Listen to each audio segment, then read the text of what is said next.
সবাইকে জয় যিশু। প্রভু যীশু খ্রিস্টের শক্তিশালী নামে আমি আপনাদের প্রত্যেককে হৃদয় দিয়ে স্বাগত জানাচ্ছি আমার এই চ্যানেল জীবন্ত ঈশ্বরের মণ্ডলীতে।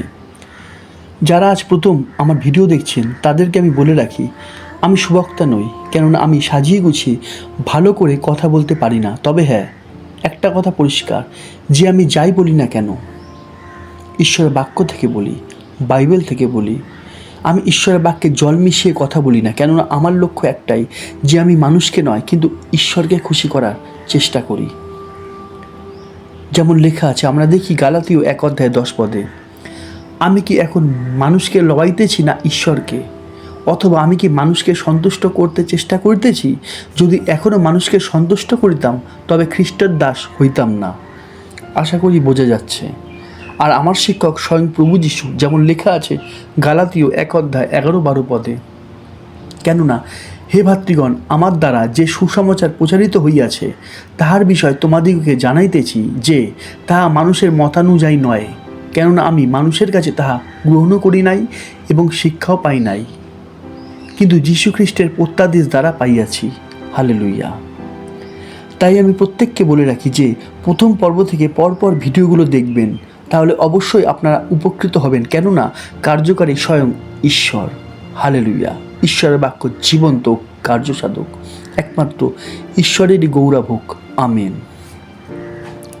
আর আমি ঈশ্বরকে ধন্যবাদ দিই সেই সব মানুষগুলোর জন্য যারা প্রতিনিয়ত এই জীবন্ত বাণীর শিক্ষাগুলো শুনছেন ও অন্যদেরকেও শোনার ব্যবস্থা ও সুযোগ করে দিচ্ছেন। হালেলুইয়া। ঈশ্বরের অনুগ্রহ আপনাদের প্রত্যেকের উপরে থাকুক। আমেন। আসুন আমরা প্রার্থনা করি। হে সর্বশক্তিমান ঈশ্বর, আমরা তোমার চরণে এসেছি। আমরা এসেছি যিশুর কাছে, আমার বাবার কাছে। প্রভু, আমরা তৈরি আছি তোমার বাক্য শোনার জন্য, তোমার আশীর্বাদ পাওয়ার জন্য, তোমার নামের মহিমা করার জন্য, প্রভু যিশুর নাম স্বীকার করার জন্য। কেননা আমরা বিশ্বাস করি যে আমরা খালি হাতে ফেরত যাব না, কেননা আমরা প্রভু যিশুর কাছে এসেছি। তাই তো প্রভু যিশুর শক্তিশালী হাত জীবন্ত মণ্ডলীর প্রত্যেকটা সদস্যের উপরে এসে যাক। যিশু নামে চাই এই প্রার্থনা। আমেন। হালেলুইয়া।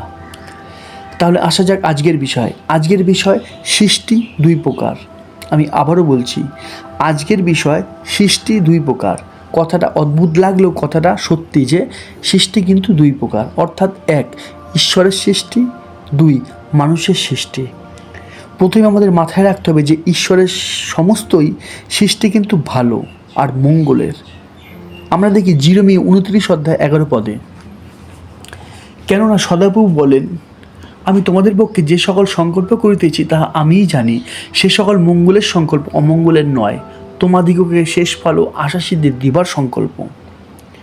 কিন্তু মানুষের সৃষ্টি যে সমস্তই ভালো আর মঙ্গল তা কিন্তু নয়, কেননা এমন অনেক জিনিস আছে যা মানুষের সৃষ্টি আর তাতে কোনো লাভ বলতে কিছুই নেই, তবু মানুষ শুধুমাত্র নিজের আনন্দ আর নিজের ভালো লাগার জন্যই ব্যবহার করে। আর তাতে যে মানুষের ক্ষতি হয়, মানুষ তাও জেনে বুঝেও কিন্তু ব্যবহার করে।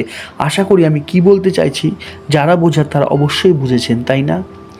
অর্থাৎ মানুষের সৃষ্টি যে সবই ভালো এমন নয়, অর্থাৎ কিছু উপকার আর কিছু অপকারেরও আছে।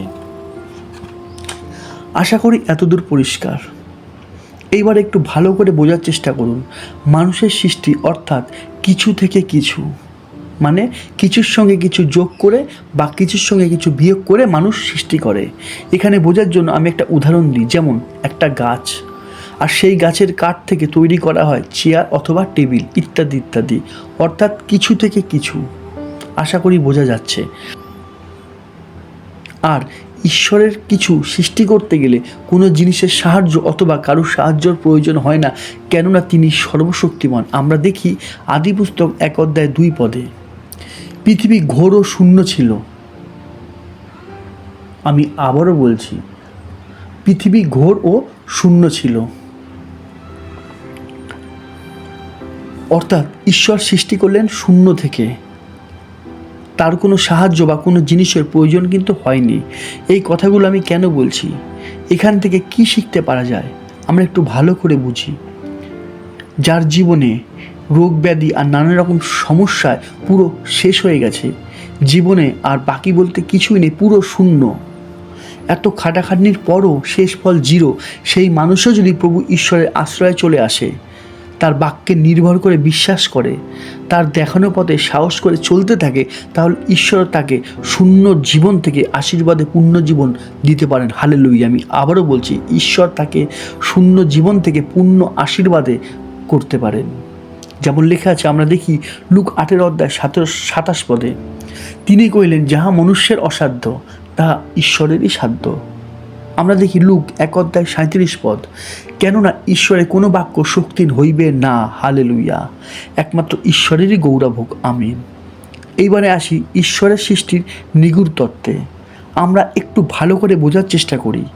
আমরা অর্থাৎ যে কোনো মানুষ প্রভুকে গ্রহণ করার আগে যা যা পাপ করেছিল, যা যা সমস্যা আমাদের জীবনে ছিল, সমস্তই প্রভু তার রক্তের দ্বারা দূর করে আমাদের তার সন্তান রূপে গড়ে তোলেন যখন আমরা প্রভুকে মুক্তিদাতা রূপে গ্রহণ করি, তাই না?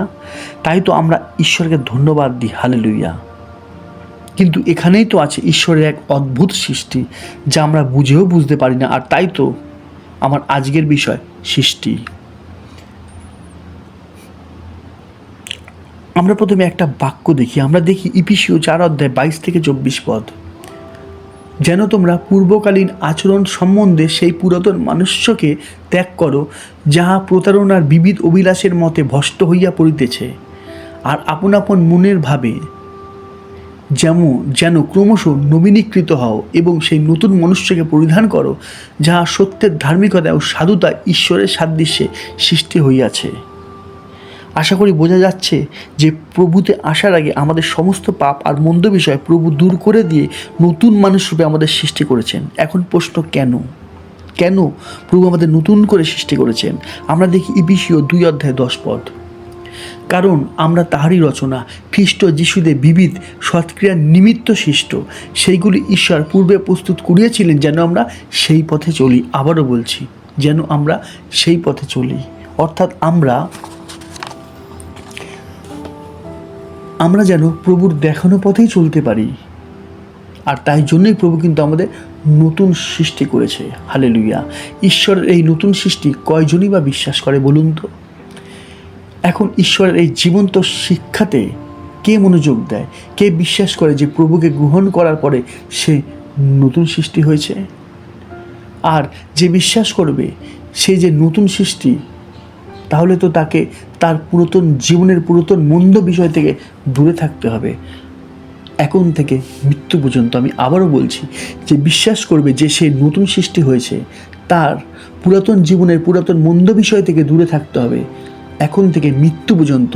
ঈশ্বরের ইচ্ছাই পালন করতে হবে। আমরা দেখি বাক্য কি বলছে। আমরা দেখি রোমীয় 12:1-2 অতএব হে ভাতৃগণ, ঈশ্বরের নানা করুণার অনুরোধে আমি তোমাদিগকে বিনতি করিতেছি, তোমরা আপন আপন দেহকে জীবিত, পবিত্র, ঈশ্বরের প্রীতিজনক বলিরূপে উৎসর্গ করো, ইহাই তোমাদের চিত্তসঙ্গত আরাধনা। হালেলুয়া। আর এই যুগের অনুরূপ হইও না, কিন্তু মনের নূতনীকরণ দ্বারা স্বরূপান্তরিত হও, যেন তোমরা পরীক্ষা করিয়া জানিতে পারো ঈশ্বরের ইচ্ছা কি, যাহা উত্তম ও প্রীতিজনক ও সিদ্ধ। অর্থাৎ প্রভুতে আসার পরে আমরা নতুন, ফ্রেশ, পরিষ্কার, অর্থাৎ নতুন সৃষ্টি হয়ে গেছি। তাই তো ঈশ্বরের ধন্যবাদ। কিন্তু এখন থেকে আমাদের পরিবর্তন হতে হবে। আগের মতো জীবনযাপন করলে চলবে না, কেননা এটাই ঈশ্বরের ইচ্ছা, তাই না? অর্থাৎ যে মানুষ নতুন করে সৃষ্টি হয়, ঈশ্বর যাকে নতুন সৃষ্টি করে, সে শুধুমাত্র ঈশ্বরের ইচ্ছায় জীবনযাপন করতে পারে। আর তাই তো আমি বলি যে আমাদের প্রত্যেক দিন অন্তত 2 ঘন্টা বাইবেল পড়া উচিত। আর তার ফলে আমরা ঈশ্বরের ইচ্ছা জানতে পারবো, তারই ইচ্ছা অনুসারে জীবনযাপন করতে পারবো। কেননা আমাদের বিশ্বাস করতে হবে যে আমরা ঈশ্বরের নতুন সৃষ্টি। হালেলুয়া। দেখুন, প্রভুতে আসার পর ঈশ্বর আমাদের কেন নতুন করে সৃষ্টি করে? আমরা আগেই দেখেছি যে ঈশ্বরের সংকল্প মঙ্গলের, তাই না? তাহলে আমরা এখন দেখব আমাদের নতুন করে সৃষ্টি করার মধ্যে কি মঙ্গল লুকিয়ে আছে। আমরা দেখি যোহন 3:3 যিশু উত্তর করিয়া তাহাকে কহিলেন, সত্য সত্য আমি তোমাকে বলিতেছি, নতুন জন্ম না হইলে কেউ ঈশ্বরের রাজ্য দেখিতে পায় না। আশা করি বোঝা যাচ্ছে, যে কেউ প্রভুতে আসার পরে পুরাতন পাপের জীবন বাদ দিয়ে নতুনভাবে ঈশ্বরের দেখানো পথে চলে, শুধুমাত্র ঈশ্বরের ইচ্ছাই পালন করে, একমাত্র সেই নতুন সৃষ্টি হতে পেরেছে। আর প্রভু তাদেরকেই বলেছে, শুধুমাত্র তোমরাই ঈশ্বরের রাজ্যে অর্থাৎ অনন্ত জীবনের অধিকারী হতে পারবে। কেননা যে নতুন সৃষ্টি অর্থাৎ পরিবর্তন না হয় সে কোনো মতে ঈশ্বরের রাজ্যে অর্থাৎ অনন্ত জীবনে প্রবেশ করতে পারবে না। কথাটা প্রভুর কেমন লাগছে? যদি ভালো লাগে ঈশ্বরকে একটা ধন্যবাদ দিন। ঈশ্বর আপনাদের পরিবর্তন করুন। আমেন।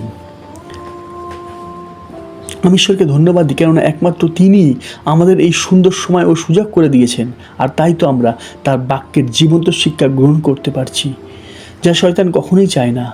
কিন্তু ঈশ্বরের ধন্যবাদ হোক, তাই তো আমাদের মধ্যে শয়তান আর কোনো কর্তৃত্ব করতে পারে না। আর আমরা যখন ইচ্ছা তখনই তার পবিত্র জীবন্ত বাক্য শুনতে পারি, তাই না? হালেলুয়া। একমাত্র ঈশ্বরেরই গৌরব হোক। আমেন। আজ এতটাই। আবার দেখা হবে প্রভু যিশুর জীবন্ত বাণীর নতুন এক শিক্ষা নিয়ে। ততক্ষণ সবাইকে জয় যিশু, জয় যিশু, জয় যিশু।